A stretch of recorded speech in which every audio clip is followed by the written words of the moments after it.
कहते हैं हर मंत्र का एक देवता होता है और हर तंत्र का एक मूल्य।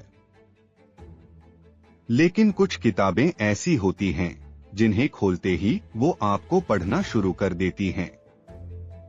यह कहानी है आदित्य की और एक ऐसी किताब की जिसे खोलना नहीं चाहिए था। आदित्य अपने दादा के पुराने घर की सफाई कर रहा था जब उसे स्टोर रूम में एक लोहे का संदूक मिला। ताला जंग लगा हुआ था, जैसे सालों से बंद हो।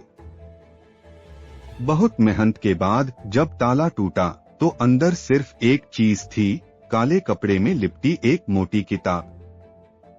किताब के कवर पर लाल स्याही से बना एक अजीब चिन्ह था और नीचे लिखा था, मत खोलना। आदित्य मुस्कुराया और बिना सोचे समझे किताब खोल दी। किताब के पन्ने पुराने थे, लेकिन शब्द ताजा लग रहे थे, जैसे अभी लिखे गए हों। पहले पन्ने पर लिखा था, जिसने ये पढ़ा वो अब चुना जा चुका है। आदित्य ने हंसकर अगला पन्ना पलटा। वहां एक छोटा सा मंत्र लिखा था, 3 बार बोलो और जो चाहोगे मिलेगा। उसने मजाक में मंत्र पढ़ दिया।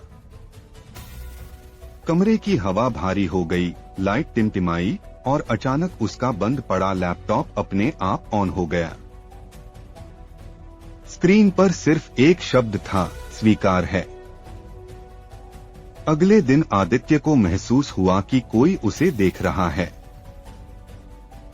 आईने में उसका चेहरा थोड़ा अलग दिख रहा था, जैसे पीछे कोई खड़ा हो, लेकिन पीछे कोई नहीं था। रात को किताब खुद ब खुद खुल गई। पन्ने तेजी से पलटने लगे और एक पन्ने पर रुक गए, जिसमें लिखा था, अब बलि चाहिए। आदित्य डर गया। उसने किताब बंद करने की कोशिश की, लेकिन किताब बंद नहीं हो रही थी। कमरे में धूप बत्ती जैसी गंध फैल गई, दीवारों पर परछाइयां बनने लगी। एक भारी आवाज गूंजी, तुमने मांगा था, अब दो। आदित्य की उंगली अपने आप कट गई और खून की एक बूंद किताब पर गिरी। स्याही हिलने लगी और पन्ने पर नया नाम उभर आया, उसकी मां का। घबराकर आदित्य एक तांत्रिक के पास गया।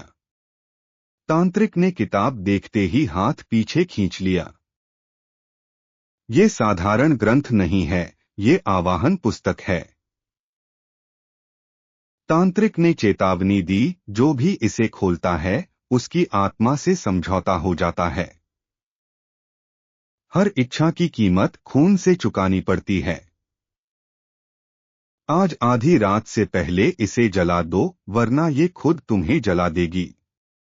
आधी रात को जब घड़ी ने 12 बजने का संकेत दिया, आदित्य ने किताब को आंगन में रखा और माचिस जलाई।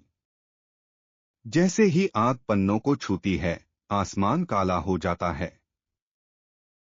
हवा तेज चलने लगती है और किताब से काला धुआं निकलता है। उस धुएं में एक चेहरा बनता है, आंखें लाल, आवाज भारी, तुमने सौदा किया था। अचानक आग बुझ जाती है और किताब उसके हाथ से चिपक जाती है। उसकी त्वचा जलने लगती है, लेकिन आग बाहर नहीं, अंदर जल रही थी। आदित्य की आंखें काली हो गईं और आवाज बदल गई। वो मुस्कुराया और धीरे से बोला, अब अगला कौन खोलेगा? अगली सुबह घर खाली था, सिर्फ वही संदूक रखा था और अंदर वही काली किताब। कवर पर अब नया नाम लिखा था, आदित्य। किताबें सिर्फ ज्ञान नहीं देती, कुछ किताबें आपको दे देती हैं।